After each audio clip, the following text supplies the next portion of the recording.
میٹھا میٹھا پیارا پیارا میرے محمد کا نام۔ بسم اللہ الرحمن الرحیم۔ الحمدللہ وکفا وسلام علی عبادہ الذین اصطفیٰ، اما بعد۔ رمضان المبارک ماہ رمضان المبارک سے متعلق 30 ضروری ہدایات کے نام سے ایک سلسلہ چل رہا ہے۔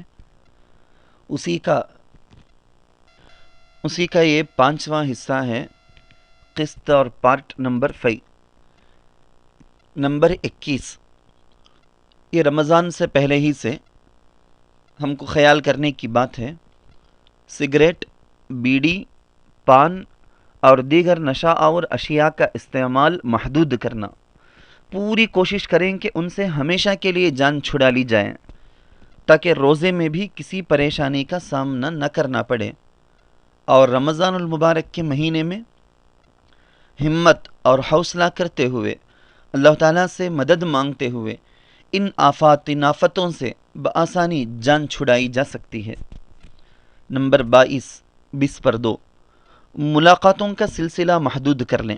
یعنی رمضان المبارک جیسی برکت والے مہینے میں تقاریب، جیسے پارٹیز ہوتے ہیں، تقاریب جیسے شادی وغیرہ کے، لوگ اکثر شادیاں تو نہیں کرتے، حالانکہ شادی کوئی ایسے دھوم دھام سے ہزاروں کے مجمع کے ساتھ کرنے کی چیز ہی نہیں ہے، وہ بھی ایک عبادت ہے، اس کا تصور لوگوں کے ذہنوں میں ہونا چاہیے۔ بہرحال دیگر قسم کے تقاریب، ملاقاتوں اور دعوتوں کا سلسلہ محدود کر لیں، تاکہ زیادہ سے زیادہ وقت عبادتوں میں صرف ہو سکے۔ البتہ بیمار کی عیادت، تیمارداری، میت کی تجہیز و تکفین اور نماز جنازہ میں شرکت کے جتنے بھی موقع ملے، جس قدر مل سکے غنیمت سمجھیں، اس کو تو کر لینا چاہیے۔ نمبر 23 پر 3، قرآن کریم کی چھوٹی چھوٹی صورتیں زبانی یاد کر لیں، حفظ کر لیں۔ مرد عورت سب نفل نمازوں میں اور تہجد میں، تراویح میں انہی پڑھنے کی کوشش کریں۔ عورتیں جتنی بھی صورتیں یاد ہیں وہ ساری صورتیں تراویح کے اندر، تہجد کے اندر پڑھیں، اور جتنی یاد ہیں سب پڑھ چکے تو پھر نئی نئی صورتیں روزانہ ایک ایک یا آدھی آدھی صورت یاد کرنے کی کوشش کریں۔ نمبر 24، بچوں کو روزے کی عادت ڈالیں۔ 7 سال یا اس سے بڑے بچوں کو خاص طور پر روزے کے حوالے سے خصوصی ترغیب دیں، شوق دلائیں، روزے رکھنے پر ان کو انعامات، تحفوں کا وعدہ دیں، اور ان کو واقعتاً وہ لے کر بھی دیں۔ ان کی ذہن سازی کریں تاکہ رمضان میں انہیں روزے رکھنے کی عادت پڑ جائے، اور بچوں کی زندگی بھر کے روزے انشاءاللہ جو ترغیب دلا کر روزے کی عادت ڈالتے ہیں انہی والدین سرپرستوں ہی کے لیے صدقہ جاریہ کے طور پر زندگی بھر کے روزوں کا ثواب پہنچے گا۔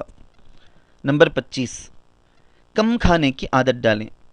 کھانے کی مقدار خاص تناسب سے کم کر لیں۔ غذا میں سبزی، پھل اور کھجور کا استعمال زیادہ رکھیں۔ غذا میں سبزیوں کا یعنی ترکاریوں کا، اور پھل یعنی فروٹس اور کھجور کا استعمال زیادہ رکھیں، تاکہ صحت اور توانائی برقرار رہے۔ سحری میں بھی، افطاری میں بھی، دونوں میں بھی یہ کھجور لے سکتے ہیں۔ اور رمضان میں کم کھانے کی عادت ضرور کریں۔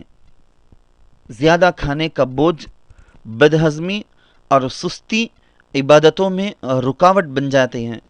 اللہ تعالیٰ سے عمل کی توفیق کے لیے دعا کرتے رہیں، آمین۔